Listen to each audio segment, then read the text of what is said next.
Okay, welcome everyone. As we are starting the 9th parak of Masechtas Nedarim. Now we know that the pasuk tells us, "Lo yachel devara," you're not allowed to break your word. Hu ein a meichel. A person can't break his word, but aval acherim meichel inaisai. But others can annul the vow. That means that if you made a vow, you could go to a chacham, and the chacham could be matir the neder. Our next parak discusses the mechanism that the Chacham uses to dissolve the neder. He just can't go presto and dissolve a neder. He has to use a mechanism. As we are sponsored, Lila Nishmas for Elchanan Bunim ben Naftali Beinish, for Elimelech ben Eliezer, Lefu Shleim for Yomis Mechayesar, Skus Avraham Yom Beinish ben Malki Yudas. We're also sponsored by the Fisher family, Ishmas Basi Bas Rabbat, Shlomo ben Avram Alevi, Peril Bas Ruvain. We are sponsored by Yoel Klugman and family for the Gezun Parnas and Nachas, and L'Refu Shalema for Meir ben Chayesar. We will be looking for a sponsor for Masechtas Nazir. Masechtas Nazir is coming up in about a week. So if anybody is interested in sponsoring Masechtas Nazir, 718-916-3100, rmmwsi@aol.com. We start with the first Mishna. So what is the mechanism? So let's say that the example I like to give is, let's say Shelley says, "Koinem paprika alai." I make a vow that I'm not going to have paprika.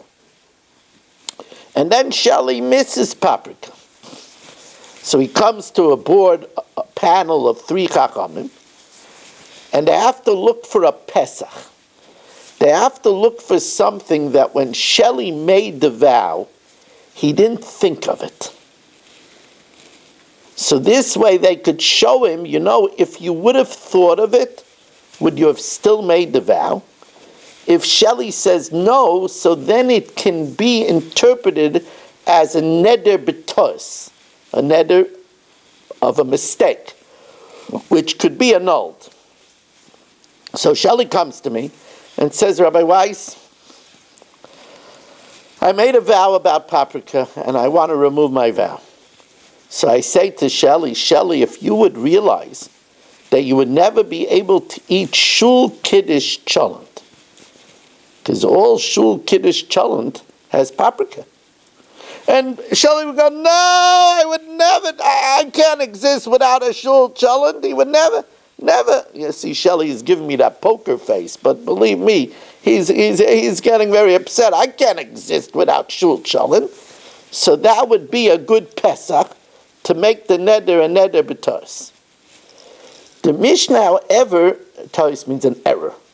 So the Mishna, however, says that there are certain Pesachs that are not allowed because the person might not be honest when the rabbi asks him the question. Rabbi Eliezer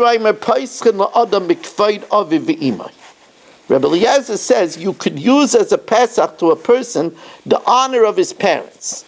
And you could say, Shelley, if you would know that by making Nedarim you would disgrace your parents, because people will say, look, his parents had a child that makes a lot of vows, would you have still made the neder?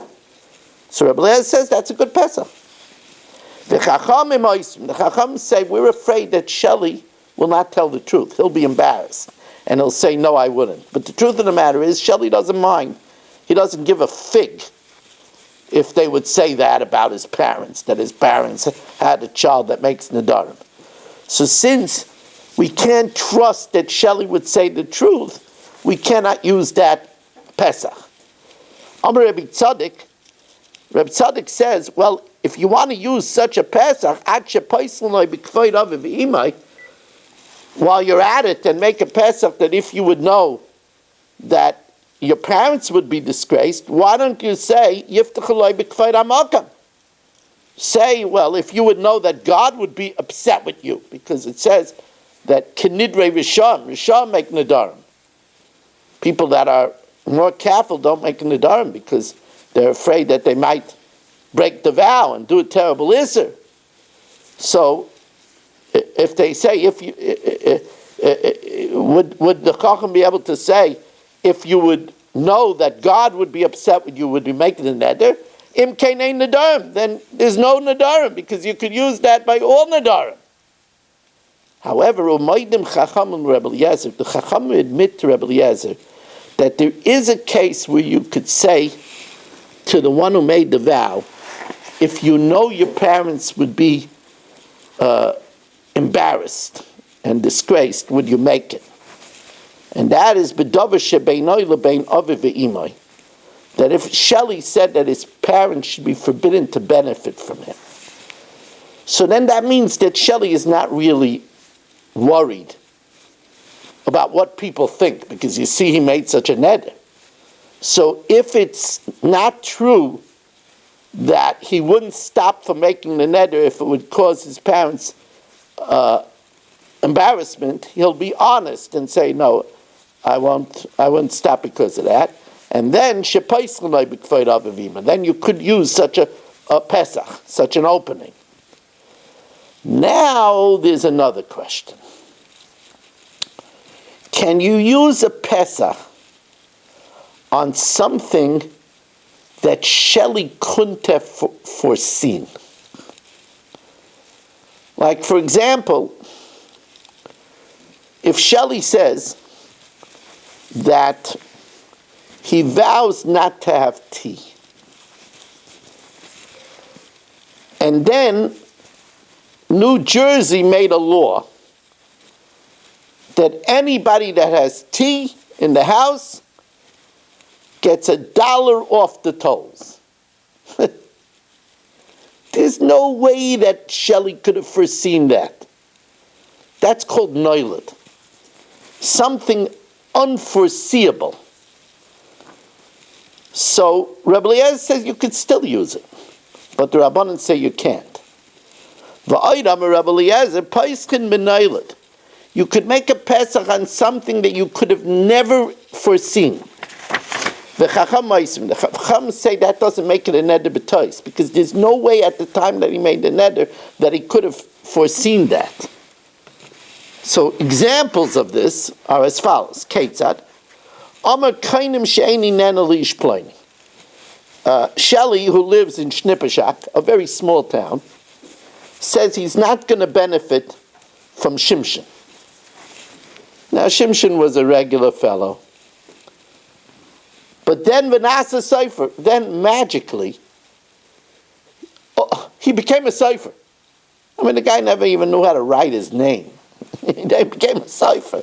And now he's the only person that you could buy tefillin from. Shelley says, I'm not going to benefit from Shimshon the next week. And in that week, Shimshon's daughter became a Kala, and he's marrying her off that week. Now, there's no way that that kind of stuff is foreseeable. If I would have known Shimshon would come as Sefer, or he'd be making a wedding this week, that's Noilad. Because there's no way that you could foresee such an event happening. Or there's a little